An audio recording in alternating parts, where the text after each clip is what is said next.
Hello viewers. क्या आप भी इस चीज़ में कंफ्यूज होते हैं? सांसद जिसे एमपी कहते हैं, विधायक जिसे एमएलए कहते हैं, निगम पार्षद क्या होते हैं? मतलब किसकी कितनी पावर होती है, कितना एरिया मिलता है और कौन सी पार्टी से होते हैं वगैरह वगैरह। तो मैं भी इनमें पहले बहुत ज़्यादा कंफ्यूज रहती थी। अभी मेरी कन्फ्यूज़न दूर हो गई है, तो मैंने सोचा क्यों ना आपकी भी कन्फ्यूज़न दूर कर दूँ। तो सबसे पहले हम सांसद पे बात करते हैं, ठीक है? इसकी पावर सबसे ज़्यादा होती है और इनकी जगह सीधे संसद यानी कि लोकसभा में होती है। तो सबसे पहले हम सांसद की बात करते हैं। अगर सांसद के हिसाब से देखा जाए तो जो सरकार होती है, जब वो वाले चुनाव नहीं होते जब पूरे देश में एक ही चुनाव लड़े जाते हैं और सरकार बनाई जाती है, तो तब पूरे देश को 543 निर्वाचन क्षेत्रों में बांट दिया जाता है। यानी कि जो टोटल सांसद होंगे वो 543 होंगे। 543 लोग ऐसे होंगे जो पूरे देश से चुने जाएंगे।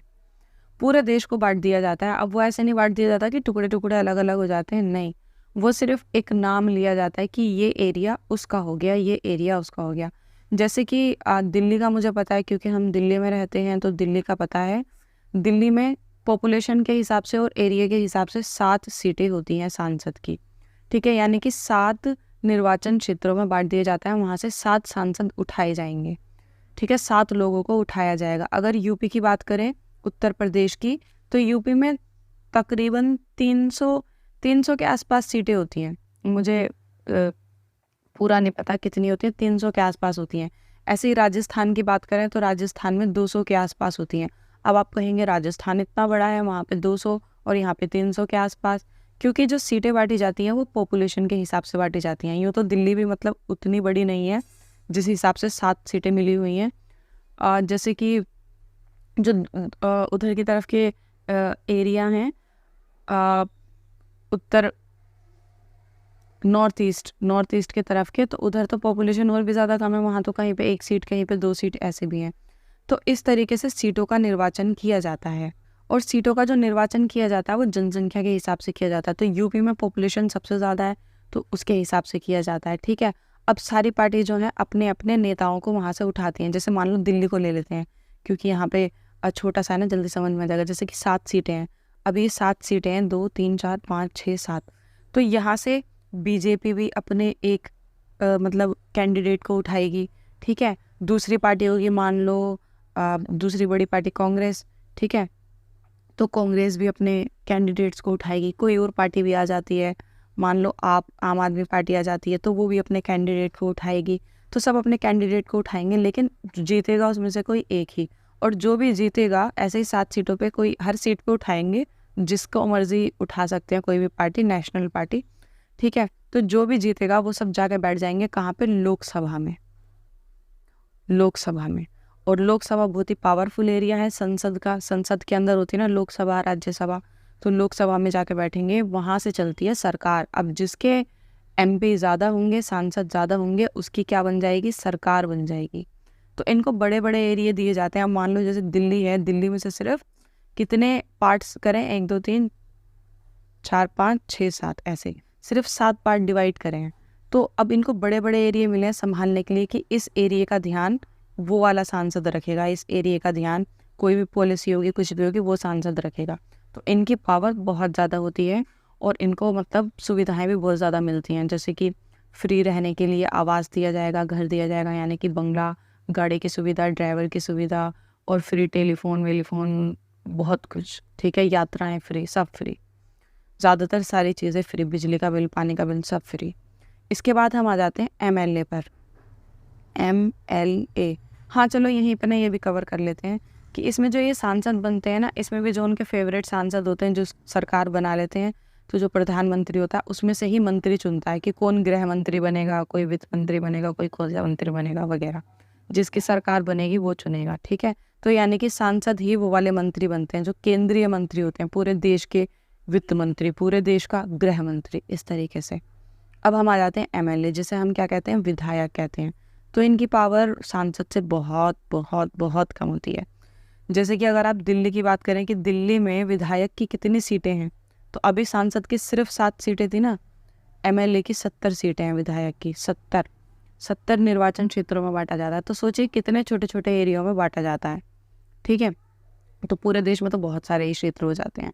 ऐसे ही हर जगह पे सभी क्षेत्रों को बांटा जाता है। अब यहाँ से 70 MLA चुनाव लड़ेंगे। तो ये वाले जो चुनाव होते हैं ना, MLA वाले चुनाव, जो अभी मैंने पहले बताए थे, वो प्रधानमंत्री वाले चुनाव होते हैं कि जिसकी पार्टी के सबसे ज़्यादा सांसद होंगे, एक मतलब लिमिट होती है कि इस लिमिट को क्रॉस कर जाते हैं तो उसकी पार्टी का प्रधानमंत्री बनेगा और उसकी पार्टी के बाकी सारे मंत्री बनेंगे।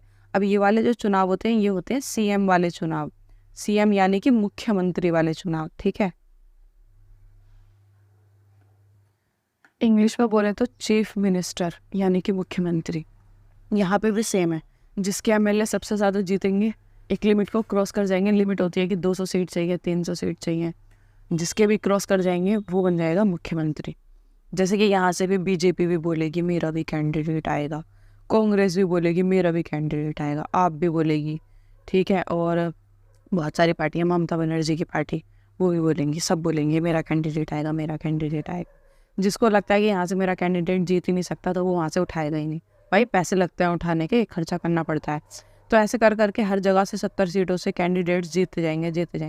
जिस पार्टी के जीत जाएंगे, जिसकी लिमिट क्रॉस हो जाएगी, तो उसकी पार्टी का कोई एक बनेगा क्या, CM यानी कि मुख्यमंत्री।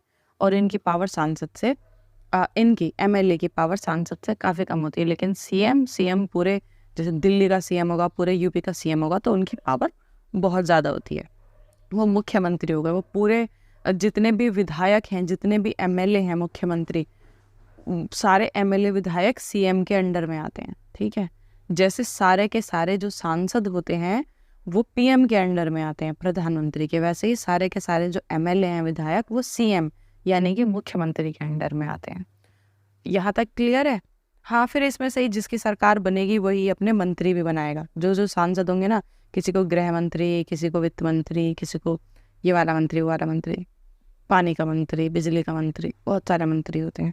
तो वो सारे मंत्री उनको बना देगा, जो जो उसके फेवरेट होंगे, ठीक है। इसके बाद हम आ जाते हैं, तीसरा क्या था, निगम पार्षद। इन्हें मैं बचपन में बोलते थे गली मोहल्ले वाले चुनाव, क्योंकि ये गलियों में घूम घूम के वोट मांगते रहते थे। तो हम कहते थे अरे ये तो हमारे सामने ही है, और ये तो पर्चे पे भी छप रहा है यहाँ पे। मतलब वो बांटते थे ना, प्रचार करने के लिए पेपर्स बांटते थे, तो उन पेपर्स पे वो छपे हुए होते थे, उनके फेस लगे हुए होते। तो हमें लगता था अरे इतना बड़ा नेता हमारी गली में आ गया, ये तो फिर उसका नाम रख दिया हमने गली मोहल्ले वाले चुनाव, ठीक है। तो ये गली मोहल्ले वाले चुनाव ही होते हैं, यानी कि इसमें जो है निर्वाचन क्षेत्रों को और ज़्यादा छोटे छोटे हिस्सों में बांट दिया जाता है, ठीक है। एक एक कॉलोनी, एक एक मोहल्ला लिया जाता है। तो दिल्ली को भी बहुत सारे निर्वाचन क्षेत्रों में बांट दिया जाता है, बहुत सारे, ठीक है। एक कॉलोनी का एक निगम पार्षद होगा। तो ये जो निगम पार्षद होते हैं उनका ऑफिस भी वहीं होता है, आसपास में कॉलोनी में ही। तो कूड़ा नहीं उठा है, ये काम नहीं हुआ है, सफाई नहीं हुई है, ऐसे जो मतलब छोटे मोटे काम होते हैं, उनकी शिकायतें जो है निगम पार्षद सुनते हैं।